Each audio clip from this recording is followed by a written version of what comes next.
ನಮಸ್ಕಾರ ಗೆಳೆಯರಿ, stock market Kannada ಚಾನಲ್ಗೆ ಸ್ವಾಗತ ಸುಸ್ವಾಗತ. ಗೆಳೆಯರಿ, ವಿಡಿಯೋದಲ್ಲಿ ಕಳೆದ ಒಂದು ವರ್ಷದಲ್ಲಿ ಸಾವಿರಾರು % ರ್ಯಾಲಿ ಹೋಗಿರುವಂತ ಸ್ಟಾಕ್ ಗಳ ಬಗ್ಗೆ ಕವರ್ ಮಾಡ್ತಾ ಇದ್ದೀನಿ. ಯಾಕೆ ಅಂತಂದ್ರೆ ಸೆಬಿ ಇವರುಗಳ ಮೇಲೆ ಒಂದಷ್ಟು ನಿಯಮಗಳನ್ನ ಹಾಕಿದೆ. ಯಾವ ಷೇರುಗಳು ಯಾಕೆ ನಿಯಮಗಳನ್ನ ಟೈಟ್ ಮಾಡ್ತಿದೆ, ಈ ಎಲ್ಲ ವಿಷಯದ ಬಗ್ಗೆ ಈ ವಿಡಿಯೋದಲ್ಲಿ ತಿಳ್ಕೊಳ್ಳುವಂತ ಪ್ರಯತ್ನವನ್ನ ಮಾಡೋಣ. ಬೇರೆ ಮೊದಲಿಗೆ ಡಿಸ್ಕ್ಲೇಮರ್ ಕೊಡ್ಲಿಕ್ಕೆ ಇಷ್ಟಪಡ್ತೀನಿ. ಇಲ್ಲಿ ಕವರ್ ಮಾಡ್ತಿರುವಂತ ಯಾವುದೇ ಸ್ಟಾಕ್ ಅನ್ನು ಕೂಡ ರೆಕಮೆಂಡ್ ಮಾಡ್ತಿಲ್ಲ. ನೀವು ಫರ್ದರ್ ಸ್ಟಡಿ ಮಾಡಿ ಡಿಸಿಷನ್ ತಗೊಳ್ಬಹುದು.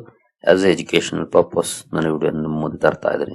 ಹಾಗೆ ನಿಮ್ಗೇನಾದ್ರೂ ನಮ್ಮ ತರಬೇತಿ ಕಾರ್ಯಕ್ರಮದಲ್ಲಿ ಇಂಟ್ರೆಸ್ಟ್ ಇದ್ರೆ ಇಮೇಲ್ ಮೂಲಕ ಸಂಪರ್ಕ ಮಾಡಬಹುದು. ಇನ್ನೂ ಹೆಚ್ಚಿನ ಮಾಹಿತಿಯನ್ನ ನಾವು ಇಮೇಲ್ ಮೂಲಕ ನಿಮಗೆ ಒದಗಿಸ್ತೇವೆ. ಈಗಾಗಲೇ ಹಲವು ಸಲ ಹೇಳಿದ್ದೀನಿ, ತುಂಬಾ ಜನ ಪದೇ ಪದೇ ಕೇಳ್ತಾ ಇರ್ತೀರಿ ಟ್ರೇಡಿಂಗ್ ಬಗ್ಗೆ ಹೇಳ್ಕೊಡ್ತೀರಾ ಅಂತ.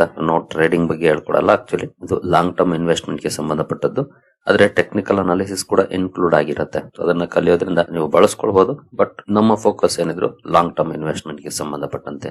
ಇನ್ನು ಇವತ್ತಿನ ಟಾಪಿಕ್ ಕಡೆ ನಾವು ಬರೋದಾದ್ರೆ ಗೆಳೆಯರೇ ನೋಡಬಹುದು, RRP Semiconductors 8 other added to weekly trading basket. BSE imposes strict surveillance measures. ನಿಮ್ಗೆಲ್ರಿಗೂ ಈ ಸರ್ವೈಲೆನ್ಸ್ ಮೆಜರ್ಸ್ ಬಗ್ಗೆ ಗೊತ್ತಿದೆ ಅನ್ಕೊಳ್ತೀನಿ. ಯಾಕಂದ್ರೆ ಈ ಹಿಂದೆ ಕೂಡ ನಾನು ಇದ್ರ ಬಗ್ಗೆ ವಿಡಿಯೋನ ಕವರ್ ಮಾಡಿದ್ದೀನಿ. ಅಂದ್ರೆ ESM GSM ಲಿಸ್ಟ್ ಗಳ ಬಗ್ಗೆ ನಿಮ್ಗೆ ಗೊತ್ತಿರುತ್ತೆ. ಈಗ RRP Semiconductor ಜೊತೆ ಇನ್ನು 8 ಸ್ಟಾಕ್ ಗಳು, ಟೋಟಲ್ 9 ಸ್ಟಾಕ್ ಗಳ ಮೇಲೆ ಕೆಲವೊಂದು ರೆಸ್ಟ್ರಿಕ್ಷನ್ಸ್ ಅನ್ನ ಹಾಕಿದೆ. ಅದರಲ್ಲೂ ವೀಕ್ಲಿ ಟ್ರೇಡಿಂಗ್ ಬಾಸ್ಕೆಟ್ ಗೆ ಮೂವ್ ಮಾಡ್ತಿದೆ SEBI.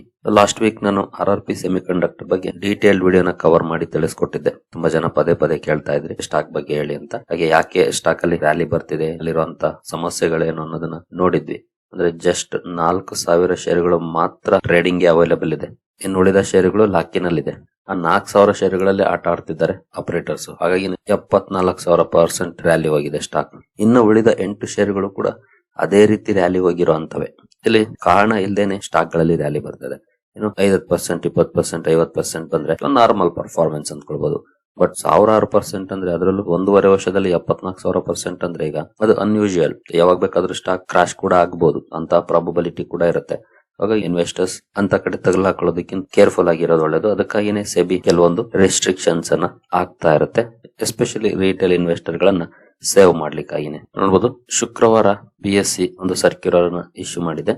In continuation of our endeavor to maintain market integrity and curb excessive price movement in securities listed exclusively on the BSE trading platform, a need has been felt to further strengthen extent surveillance measures.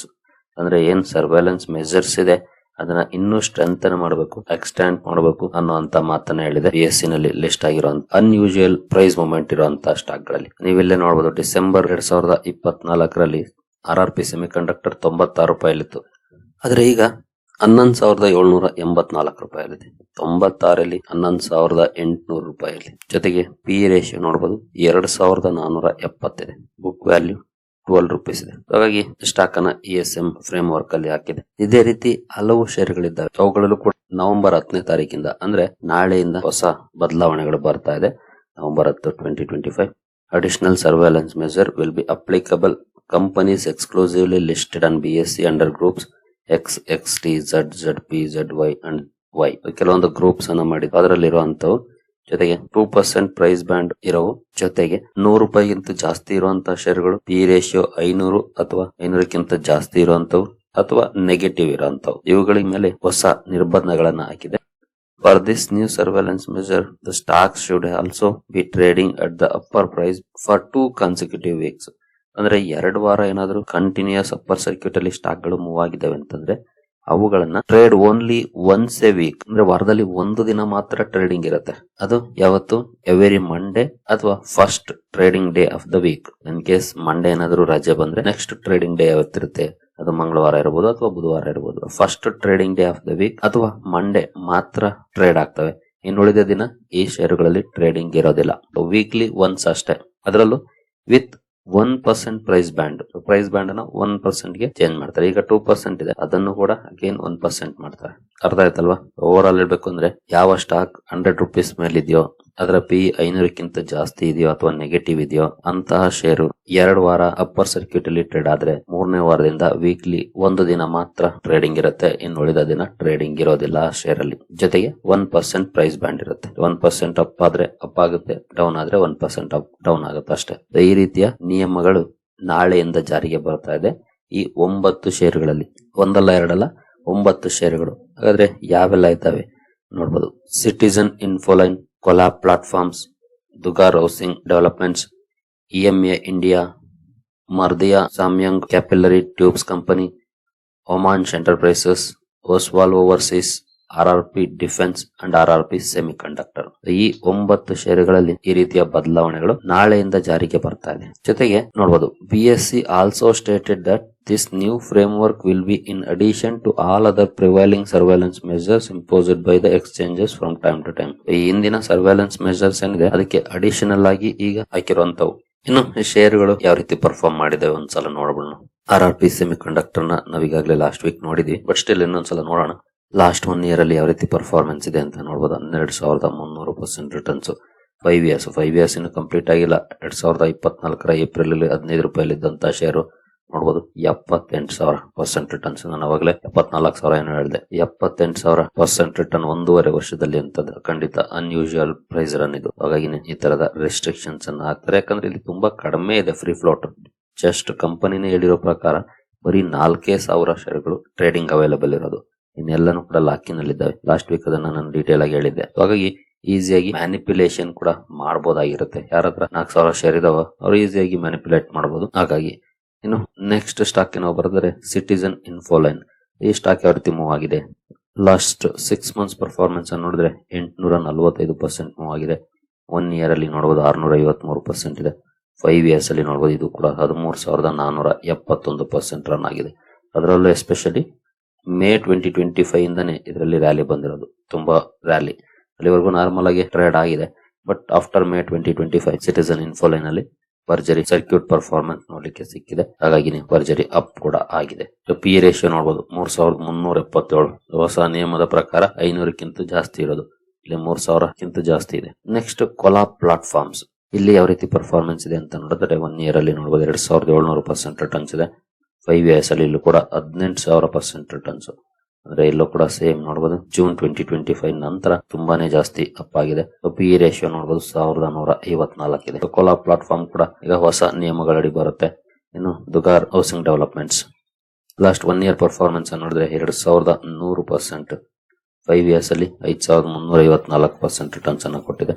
ಹಾಗೆ ಇದರ P ನೋಡಬಹುದು 351 ಇದೆ. Actually ಇದೇನು 500ಕ್ಕಿಂತ ಜಾಸ್ತಿ ಇಲ್ಲ, but continuous upper circuit ಅಲ್ಲಿ perform ಮಾಡ್ತಾ ಇದೆ. ಹಾಗಾಗಿ ಇದನ್ನು ಕೂಡ ಸೇರಿಸಿದ್ದಾರೆ ಆ ಹೊಸ ನಿಯಮಗಳಡಿ. ನಂತರ EMA India limited last 1 year performance ನೋಡಿದ್ರೆ 457% ಇದೆ. 5 ಇಯರ್ಸ್ ಅಲ್ಲಿ 23,287%. ಇದು ಕೂಡ ಅಷ್ಟೇ ಇತ್ತೀಚೆಗೆ ತುಂಬಾನೇ ರ್ಯಾಲಿ ಬಂದಿರೋದು. ಇಲ್ಲಂತೂ ಪಿ ರೇಷಿಯೋ ಇಲ್ವೇ ಇಲ್ಲ, ಅಂದ್ರೆ ನೆಗೆಟಿವ್ ಇರುತ್ತೆ. EMA ಇಂಡಿಯಾ ಆಯ್ತು. ನಂತರ ಮರ್ದಿಯಾ ಸಾಮ್ಯಂಗ್ ಇಲ್ಲಿನ ಪರ್ಫಾರ್ಮೆನ್ಸ್ ಅನ್ನು ನೋಡೋದಾದ್ರೆ 1 ಇಯರ್ ಅಲ್ಲಿ 1,450% ಇದೆ. 5 ಇಯರ್ಸ್ ಅಲ್ಲಿ 3,000% ಇದೆ. ಅದರಲ್ಲೂ ಜೂನ್ 2025 ಇಂದ ಇಲ್ಲಿ ರ್ಯಾಲಿ ನೋಡ್ಲಿಕ್ಕೆ ಸಿಕ್ಕಿದೆ. ಏನು ಇಲ್ಲೂ ಕೂಡ ಪಿ ರೇಷಿಯೋ ಇಲ್ವೇ ಇಲ್ಲ, ಅಂದ್ರೆ ನೆಗೆಟಿವ್ ಇರುತ್ತೆ. ಇದು ಕೂಡ ಮರ್ದಿಯಾ ಸಾಮ್ಯಂಗ್ ಕೂಡ. ನಂತರ ಒಮಾನ್ಶ್ ಎಂಟರ್ಪ್ರೈಸಸ್ ಲಾಸ್ಟ್ 1 ಇಯರ್ ಪರ್ಫಾರ್ಮೆನ್ಸ್ ಅನ್ನು ನೋಡಿದ್ರೆ 6,542% ಅಪ್ ಆಗಿದೆ. 5 ಇಯರ್ಸ್ ಅಲ್ಲಿ 47,000%. ಇಲ್ಲೂ ಕೂಡ ಭರ್ಜರಿ ರ್ಯಾಲಿ ನೋಡ್ಲಿಕ್ಕೆ ಸಿಕ್ಕಿದೆ. ಇಲ್ಲೂ ಕೂಡ ಪಿ ರೇಷಿಯೋ ಇಲ್ಲ, ಅಂದ್ರೆ ಇದು ಕೂಡ ನೆಗೆಟಿವ್ ಅಲ್ಲಿ ಇರುತ್ತೆ. ಒಮಾನ್ಶ್ ಎಂಟರ್ಪ್ರೈಸಸ್. ನಂತರ ಓಸ್ವಾಲ್ ಓವರ್ಸೀಸ್ ಲಿಮಿಟೆಡ್ ಕೂಡ ಇದೆ. ಲಾಸ್ಟ್ 1 ಇಯರ್ ಪರ್ಫಾರ್ಮೆನ್ಸ್ ಅನ್ನು ನೋಡಿದ್ರೆ 2,000% ರಿಟರ್ನ್ಸ್ ಅನ್ನು ಕೊಟ್ಟಿದೆ. ಹಾಗೆ 5 ವರ್ಷದಲ್ಲಿ 4,325%. ಮಾರ್ಚ್ 2025 ಇಂದ ಕಂಟಿನ್ಯೂಸ್ ರ್ಯಾಲಿ ಸ್ಟಾಕ್ ಅಲ್ಲಿ ನೋಡ್ಲಿಕ್ಕೆ ಸಿಕ್ಕಿದೆ. ಇಲ್ಲೂ ಕೂಡ ಪಿ ರೇಷಿಯೋ ನೆಗೆಟಿವ್ ಅಲ್ಲಿ ಇರುತ್ತೆ. ಇನ್ನು RRP ಡಿಫೆನ್ಸ್ ಲಿಮಿಟೆಡ್ ಇಲ್ಲಿನ 1 ಇಯರ್ ಪರ್ಫಾರ್ಮೆನ್ಸ್ ಅನ್ನು ನೋಡಿದ್ರೆ 5,500% ಅಪ್ ಆಗಿದೆ.